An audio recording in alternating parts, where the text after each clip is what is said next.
Nobody wants to be financially average. If you did a survey and you asked 100 random people, do you want to be financially average?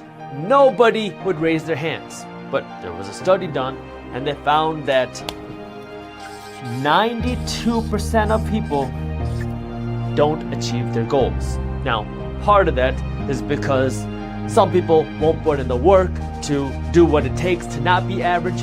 But a big part of that is that we're never taught about how to beat financially average. Like when I was growing up, my family comes from a small state in India called Punjab, and I was always told, don't talk about money, don't worry about money, don't think about money, because money is evil, money is bad, and it gives you negative thoughts. So, I just kind of followed that. But then I started to think, if you never talk about money and you never think about money, how will you ever learn to master money and get it to work for you? Because my parents were always working, so it never really made sense to me. And then going through college and starting multiple businesses and getting involved in investing and real estate investing, I learned, if you want to break away from average, financially average, there's 3 things you need to know. 1, you need to know how to use money. This one was a big shock for me because I never knew that you could use money as a tool to attract you more money. Like your money can act as a magnet where if you send it out in the right places, it can go out and attract you more money while you're sleeping. This one was crazy because I was always told if you want to make money, you got to go to work. You go to work, you get paid, you exchange your hours for your dollars.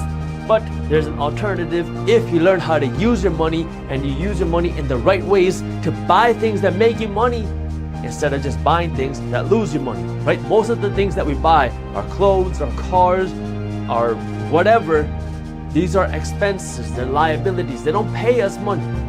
But if you buy things that are investments or that I call investment seeds, things that you buy that continue to pay you year after year after year or month after month after month, now you're getting paid because you're using money in a smart way. Second, you need to know how to work hard. So this one's interesting because, everybody has their own opinions on working hard. Some people say you should just work really, really hard. Some people say don't work hard, work smart. It's actually a little bit of both.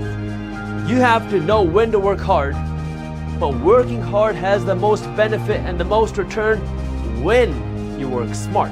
See, there's a time and place to work hard. If you're just working hard at your job and you're working hard to get that next raise or the next promotion, yeah, you'll get a little bit of benefit. But you're still not getting the most benefit from working hard. If now you're working hard in the right direction to do something where you're creating value, like if you're starting your own business where there's no cap to how much you can make or what you can do, now your working hard is going to have an exponential return as opposed to just working hard in the traditional old way. The third thing you need to know, this one's very hard, is LBYM. Live below your means. You've heard people say this before. Live below your means, spend less than you make. It's a very simple concept, but very few people do it. In America right now, about 78% of people live paycheck to paycheck. Now, part of that is because wages are not necessarily growing with inflation, but a big part of that is because we don't know how to live below our means. We are living in a debt culture where if we want something, we gotta have it now.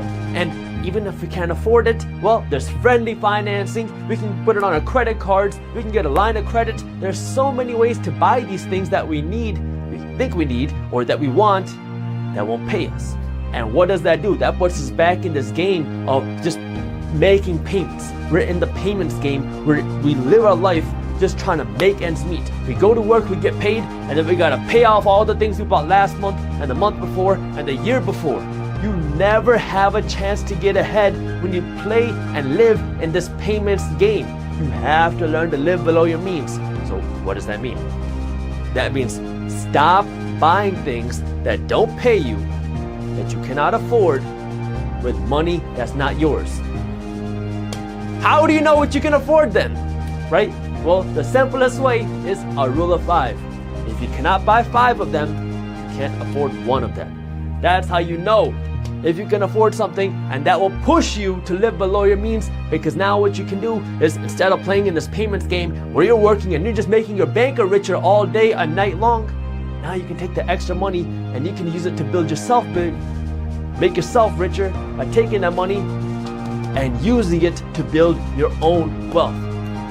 These 3 things can make a huge difference when it comes to you breaking away from financially average and being part of the 8% that actually achieve their goals. My name is Jaspreet Singh. I'm the host and founder of the Minority Mindset YouTube channel. If you'd like to learn more, you can check out and subscribe to our channel. We'll link some of the videos below. And as always,